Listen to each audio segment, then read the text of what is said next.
Dear students, let us start the discussion on today's newspaper, that is 6th May 2017.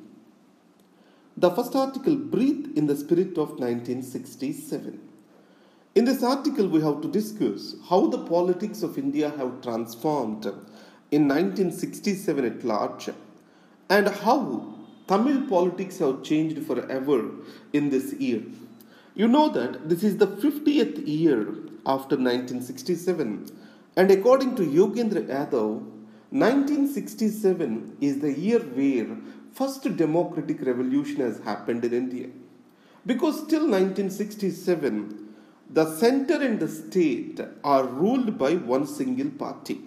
Central government and most of the state governments, excluding Kerala, is having only the Congress government and Nehru at the helm of affairs. So, alternative political thinking to an extent is shadowed in Indian politics. So, how this first democratic revolution has occurred, we have to understand it from the 1962 war, death of Nehru, and then language movement during the Shastri era, or anti-Hindi agitation in Tamil belt during Shastri era. So, the Dravida politics are at its peaks in 1965, and then after when 1967, when the elections have come into existence, when the elections were held, the DMK party has won the elections. So here we need to understand the history of DMK. So the Periyar, he is the person who is ideologue of Dravida politics. And C.N. Annadurai, he is the head of the DMK. Later this DMK was broken down into DMK and AIDMK under leadership of Karunanidhi and MGR. This is what is the lineage. So in this case, what we can learn from the Dravida politics.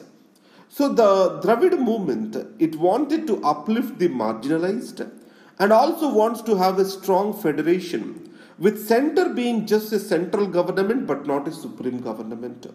The Dravida movement is also about identity. The Dravida movement wants to ensure that the identity of the culture, language stays strong in Indian politics. So this is not only relevant for yesterday, even today it becomes more and more relevant. As we see more agitations in the northeast, Jammu and Kashmir, excessive use of force by the state, then the message given by the Dravid movement, that is respecting the identity of the people, it has to be understood in today's circumstances. And again, as attacks against the Dalits and poverty increasing among the Dalits, then attention towards the marginalized sections is further needed. And then the diversity of the nation and the pluralism, it need to be respected. So in this case, the Dravida movement, Annadurai has strongly pitched for interstate council, a strong interstate council to coordinate between the center and the states. It's also need to be reviewed for. So, if you take the 1967 elections, there are three parties. One is Congress by K. Kamaraj, and then Dravida Party, that is by Annadurai, and third is Swatantra Party. You also need to understand the impact of Swatantra Party, because the Swatantra Party, it has first time spoke about the capitalistic model of organizing society in India. See Rajagopalachari's party. So it has become a formidable challenge even with regard to the Western India. So this is a topic which is related to your post-independent India.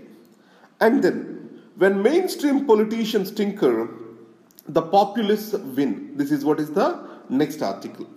Why? Everywhere the right-wing leaders are getting so much of significance, even then they are talking about racism, sexism, xenophobia, etc.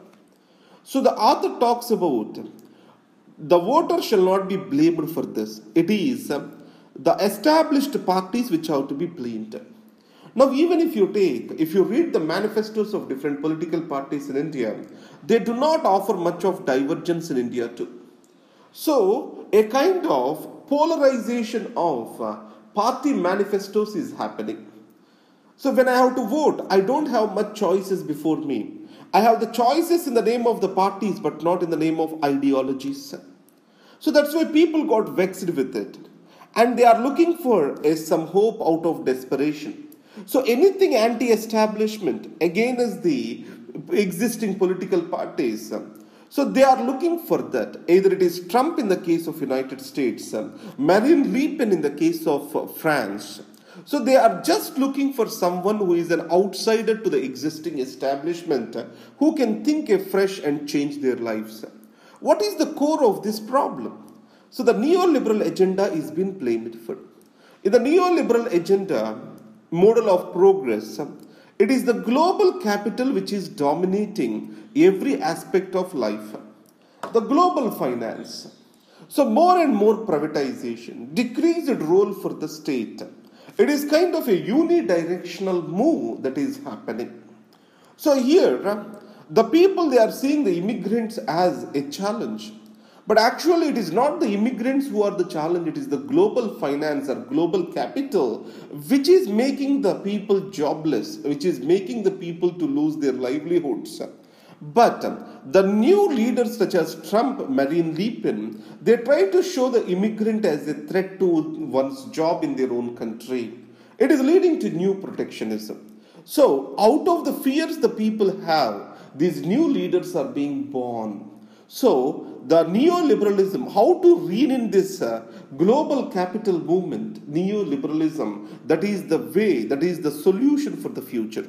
And added to that, the people are not happy with just tinkering the neoliberalism. They want an outward reversal about the neoliberal attitude. So, what is neoliberalism? Let us talk for a minute. So, I can put it this way. The government has to move back. It is the global capital which has to take the lead. Wherever the possible, the privatization shall happen. And every service has to be sold to the people rather than being giving it for free. So these are the components which the neoliberal talks about. These are the ways the neoliberal talks about. So this is about the neoliberalism. And the next is, put cricket first. This is not of much important news for us. So it is about, with regard to Champions Trophy, the administrators asking the BCCI to announce its notification. So that's how not very much important to us. All for one. This is about presidential election. So if I have to talk about Indian politics, the presidential elections have changed the Indian politics forever. When V.V. Giri and Neelam Sanjeev Reddy are the competitors in the Grand World Party of India, it was Mr. V.V. Giri who was Indira Gandhi's candidate who won. Mr. Neelam Sanjeev Reddy, who was the Congress party's candidate, he lost. Then Indira Gandhi was removed from the party, then expelled from the party. Then Indira Gandhi got split and formed a new Congress. So that's why the Indira Gandhi was able to make her candidate for the presidential elections win. It has led to the death of Indian National Congress and birth of a new Congress. And also it has emboldened the Indira Gandhi. So till then Indira Gandhi was very submissive to the political party, and this has been famously called as syndicate, which is under the control of K. Kamaraj and Nijalingappa and Mehta from Bombay. These are the people who had the control over the party. So if I have to say one thing which has changed Indian politics forever, I will say that the presidential election where V.V. Giri has won. So now, today the presidential election is again coming up in India, and if you talk about the Vajpayee, when APJ Abdul Kalam's name was suggested, so he went for consensus and he spoke to the opposition party to get the support. Today, the BJP is an unenviable position, and it has got the numbers in states and it's just short of few numbers. So in this context, opposition is coming together to get its candidate into the president's office. So to what extent this opposition can be united is a major question. So to what extent a person who can be independent-minded can get into the president's office is a major question. As coalition politics are going to reign in the future, the president's office is going to play an important role. So we have to wait and see. Now let's get into the front page. So with regard to Nirbhaya convicts, death sentence was given. Now here we are not going to talk about this incident. Is death sentence good or bad? That is what is the thing which we have to discuss. So is death sentence across the world? So there is growing antagonism to the death sentence. And it is seen as a human rights violations in many of the countries. So in India, the death sentence have to be given in the rarest of the rare cases. And almost 30 plus cases which are being reviewed by the Supreme Court, the death sentences were reversed. It has been observed that in India, death sentences were given so with no proper groundwork which is being done by the judiciary. So it is a sentence which is irreversible. So there is an antagonism towards the death sentence among the human rights people. And then what are the other side of the argument?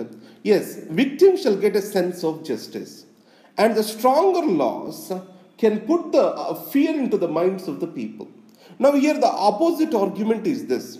It is not the stronger laws, the consistency of application of the law or stronger rule of law being in place that makes the people deterrent to crime, brings the people a deterrence from committing a crime. So these are the two sets of arguments which we see with regard to death sentence. So with regard to Nirbhaya case, is it a rarest of the rare crime? That's all left to the students to discuss. From UPSC question perspective, so is death sentence warranted or not? That is what is the question. The space bonding hits a new high. So this is about SARCT satellite which is launched by India. So this has been taken by the GSAT-9. It is a geostationary satellite taken by GSLV-09. So this vehicle has tested indigenous cryogenic engine. This is the fifth satellite, the fifth launch vehicle which has used upper stage cryogenic engine developed by India.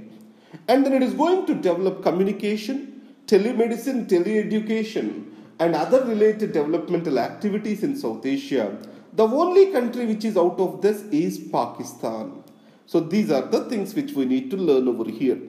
And then government arms RBI to crack down on NPAs. So if you talk about 1949 RBI Act, it has certain limitations on the RBI to impose conditions on the banks to take forward an action on the NPAs. So in this case, wherever possible, the banks have to auction the assets which are being placed, or it has to go for Bankruptcy and Insolvency Act to recollect its loans. So that's why. So it is RBI is going to arm the banks to get back their NPAs. As of now, the banks have feared that if they have resorted to the Bankruptcy and Insolvency Act, they may get injections from RBI. Now that fear is going to be done away with these amendments. Now let's come to the news page. So it is about revoking death penalty is injustice. It is again, I have did this argument for you. Now recently in UNHRC, UN Human Rights Council, India was indicted on various issues. One is Armed Forces Special Powers Act, and then the custodial deaths or custodial torture, marital rape. These are the various issues India was questioned on. And also the FCRA Act. So in this case, the Supreme Court is suggesting the government that there has to be an anti-torture law in India to keep up its human rights record straight. So the government is looking for the same. So India stands on Forum X China. So it is about the Belt and Road Forum which the China is conducting in the middle of May. And India hasn't given its confirmation. The reason is the Gilgit-Baltistan region through which Belt and Road Initiative is going on is part of, India claims to be part of India's territory. So the sovereign issues are involved. The China is saying that the India participating in this forum will not change the Chinese stand or Beijing stand on Jammu and Kashmir. So, in this case, Suhasini Haidar, in the last 2 days article, she has questioned, is China ready to give an assurance to India that Once the Jammu and Kashmir issue is settled, is it ready to settle the CPEC with that respective country? That is the question India is placing for. And the second thing, added to that, with regard to the Karakoram highway, there is such a settlement.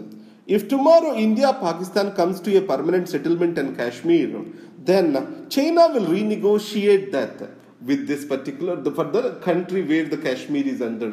So such an agreement, why China cannot come up with both the countries to take forward the this Belt and Road Initiative? This is what is the Suhasini Haidar's question. And then coming to the business page, new terms for the PSP seeking capital. The public sector banks which are seeking capital, they have to take actions on their NPAs and also has to revise their norms and rules of credit allocation so that the government can reinfuse the capital. So many questions still remain. Mr. RBI Deputy Governor Mr. Acharya says that the root cause of the NPAs is cronyism, the crony capitalism, and the victims are the public sector banks. So the public nature of the banks have to be changed. So the privatization of the banks is the way forward, which has been suggested by Mr. Acharya, and there has to be a talk on to this. So what is cronyism? The people who are having access to the power, using that power to gain an economic wealth, we call that as cronyism. So most of the people who are having the NPAs, these are being connected to the government, are having powerful links with the government. And they are using that power to get the loans from the banks and they are not repaying them. So this is the root cause of the problem. So in this case, one suggestion is providing greater autonomy to the banks. The other suggestion is moving towards the privatization altogether. So already the government is working on autonomy with establishment of Bank Boards Bureau to appoint the people independent from the government of the day. The other one is privatization, and the government haven't made any mind on the privatization yet. Possible to meet general government debt to GDP target by 2023. What is the target? It has to be 60% of the GDP, and it is expected to be reached according to Mr. Das. So these are the articles for today. Thank you very much and all the best.